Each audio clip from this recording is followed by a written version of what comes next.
Hi there, and welcome back. I'm so glad you could make it. We were really beginning to miss you here at Rats Valley, the one and only American colony currently. To start us off today, I decided to begin building a luxurious research building. As it stands currently, we Americans are a bit behind the rest of the world, and I'm not talking about the metric system, the devil's measurements. No, I am simply talking about cannons and mortar technology, things like that, in this imaginary RimWorld that we've created. We currently know nothing other than the basic foundational research for cannons, so we're going to begin working on arced ballistics. After researching arced ballistics, we are going to have a cohorn, fortress mortar, and mortars available to be built, which are going to be absolutely perfect for defending our fortress. Now, you observant viewers out there might remember in episode 1, I said our Continental army was incapable of intellectual, thus they could not research, so we actually have our militiamen doing it.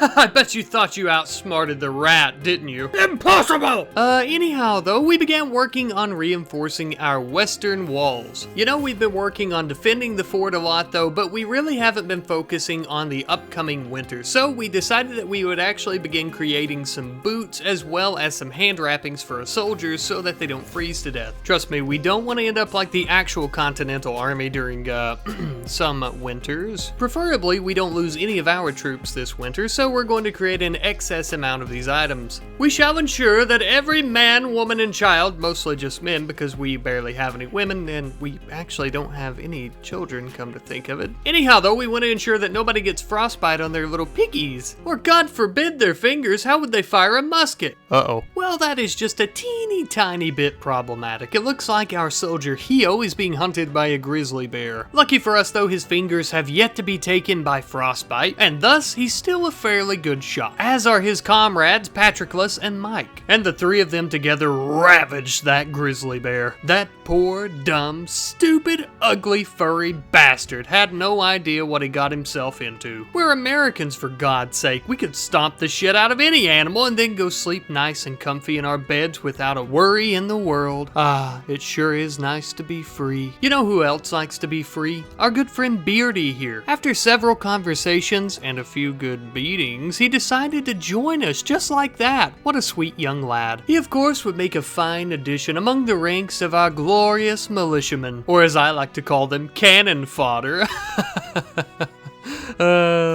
No, I'm serious. Well, regardless of how much we value human life, he would be one hell of a fighter, just as well as our other militiamen. Beardy was just as good as anyone to stand up for the good old US of A, against all enemies, whether foreign or domestic. Some time later, I went to add some new production areas, however, our warehouse was already crammed to the brim with all kinds of different shit. So I decided to build a much smaller building solely for certain types of production. This building specifically would be for types of art like taxidermy and sculptures. And then I discovered a hunting work site not too far from our base, and I thought to myself, this would be perfect if we went in, killed the inhabitants, and took all of their wild game for winter. I was so damn excited about this, I nearly blacked out before I sent the caravan off. However, I do want to talk about something serious for just one moment. It was somewhat brought to my attention in the comment section on our second video of this series that some people seem to believe that I am actually talking about real tribes that exist and existed in real life throughout this series. But of course, obviously that could not be further from the truth. I'm not trying to actually mock any historical events or tragedies that certain tribes and groups of people went through in actual history at all. I'm not trying to do that. Though I can obviously see why some people may feel that that's what I intended or, you know, stuff like that. But I promise you that is not it.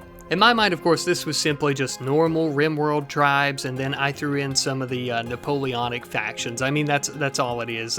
These are standard RimWorld tribes that are randomly generated. And of course, I removed the other randomly generated factions because they don't have a tech level beneath Napoleonic factions or at the same level. So it just kind of worked out that way. So let's just get that straight real quick. But now with all that dumb shit out of the way, let us continue our crusade against this hunting work site. Our mouths were watering at the thought of what type of juicy, delicious wildlife they had within. Could it be bison? Venison? Could it be beavers? Could it even be bullfrog? Well, I suppose it could be, but there's only one way to find out. If we want to find out what type of tasty deliciousness is in the center of this nut, we're going to have to crack it open. And so we did, along with the skulls of the people hunting here. Unfortunately, though, this delicious bounty would not come free, because freedom doesn't come free. Look, I'm running out of patriotic slogans and whatnot here, but we lost one of our men, damn it. And unfortunately, several others would be very injured, which in itself, of course, would not kill them, but there was always the risk of infection. I suppose with the threat neutralized, though, we should at least see what it was that we fought so hard for at this hunting work site. Dear God, is that? No, it can't be. Oh, mama. I would trade 10,000 men for a few dead bullfrogs. Oh, we can't wait to eat their delectable little legs. Alright, well, now that that weird shit's over with, it's time for us to head back home. And so we did. We began the long trek all the way back to Rats Valley. But of course, it is indeed a long trek, so in the meantime, we have some other things going on. It would appear that we recruited our prisoner known as Muscles. As his name suggests, he was indeed a strapping young lad. He looks like someone fed a starving mule protein powder for 6 months and then slapped it right on its tuchus. We also gave him a beautiful and vibrant feathered hat to match his beautiful vibrant tuchus. But Muscles' sweet arse wasn't the only beautiful thing around here. We were making plenty of wooden sculptures to put in all the soldiers' rooms, as well as our great dining hall and our production warehouses, which in turn should beautify those buildings, helping boost morale and also lower the chance of mental breaks. Sometime later though, our caravan had finally returned home with the enormous stockpile of bullfrog. It was a beautiful sight seeing our gorgeous Old Glory waving in the wind as they approached, and the smell of raw frog meat in the air as they approached the camp. Unfortunately though, there was also another smell in the air, the rotting carcass from our fallen brother. It was time for us to lay him to rest, just outside the pumpkin patch, where his body and his soul will no doubt nurture our beautiful orange pumpkins. And we could finally have a funeral to grieve for him and just kind of move on, so we can hurry up and kill the British and kill everyone else and take all their shit. I mean, very sad. Very sad, yes. Then we began mining out a section of the hill to get massive amounts of steel. And I know what you're thinking, no, this time around I'm not going to be building a bathhouse. This steel is actually going to be used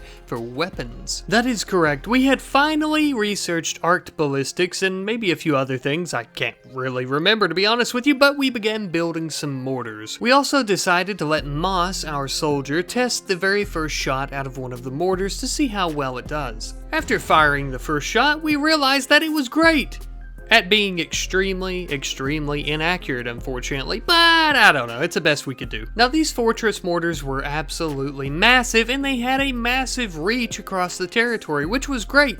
However, they did have a minimum range, so we had to build some smaller mortars next to them. That way we could ensure we could fire mortar shells just outside our walls. Because otherwise, if the enemy's hugging our walls, we won't be able to hit them. Now, speaking of walls, we did once again decide to expand our eastern walls. I know, expansion throughout this episode has been very slow and steady. We are taking very small pieces of land one at a time. Realistically, though, we're just kind of taking up more land as needed when we start running out of room. During this time, our soldier Fish flew into a murderous rage and decided to kill our soldier Drago for whatever reason. Unfortunately for Fish though, Drago had backup, and the two men would absolutely poke the dog shit out of him with their swords until he hit the ground. However, they were nice enough to carry him all the way back to his bunk. After the imminent threat of friendly fire was no longer an issue within our ranks, we continued our glorious work tearing down our old walls to put up something new. This time around, we would actually build our donkeys a beautiful, gorgeous, sweet and sexy pen to stay in. And of course, as we breed them, this will give us plenty of room for any future donkeys as well. Unfortunately though, the little kerfuffle between our soldiers would come back to bite us in the ass, as Fish now has an infection in his right leg. Of course, we immediately sent someone to try and tend to him, but unfortunately, after tending to his right leg, he also ended up getting a minor infection in his torso as well, which is not very preferable as we can't cut his torso off if we have to. Thankfully though, he was developing immunity very quickly. But my friends, I must bid you farewell, as this will conclude episode 4 of our Continental Army series. Throughout this episode, we have done so much to defend our fortress. We have layered the walls with more and more stone to ensure that we are heavily defended there. Just as well, we have also put a heavy focus on building mortars and whatnot to ensure our safety with those as well. But as I always say, the best defense is a good offense. So I'm thinking next episode we begin taking down some British settlements,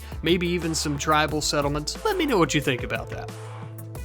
I'd like to give a special thanks to my patrons. Without you guys, there is no me. Without you, these videos would not be possible, and you guys are absolutely amazing. You are the reason that I don't eat that little freshener pack in a bag of beef jerky that people say not to eat. And of course, if you or someone you love would like to support the Rat Knight on Patreon, there is a link in the video description as well as the channel bio, and I love all of you ever so much. I'll see you in the next one. Goodbye.